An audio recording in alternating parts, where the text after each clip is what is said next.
আসসালামু আলাইকুম। আপনারা সবাই কেমন আছেন? ইতিমধ্যে আপনারা জানেন বাংলাদেশে চলছে নির্বাচনী প্রচারণা। এই নির্বাচনী প্রচারণায় এবার আপনারা জাতীয় সংসদে কাকে দেখতে চান? ইতিমধ্যে আমরা বহু দল দেখেছি, দেখার পরে আমরা কোনো ভালো পাইনি।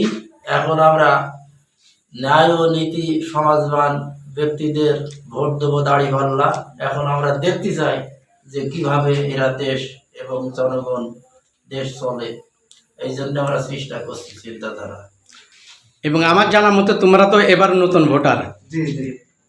প্রথম ভোটটা তোমরা জীবনের প্রথম ভোট তোমরা কাকে দিতে চাও? ইসলামের পক্ষে দাঁড়িপাল্লায় দেবো। আমরা দাঁড়িপাল্লায় দেবো।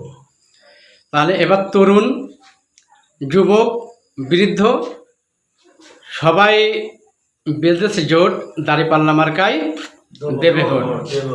আচ্ছা, ধন্যবাদ আপনাদেরকে। তাহলে আপনাদের ইচ্ছা হচ্ছে যে ন্যায় ও ইনসাফ ভিত্তিক রাষ্ট্র পরিচালনার জন্য আমাদের প্রয়োজন দাঁড়িপাল্লা। আমরা দাঁড়িপাল্লায় ভোট দেবো, এটাই তো আপনাদের বক্তব্য। ধন্যবাদ আপনাদেরকে। আল্লাহ হাফেজ।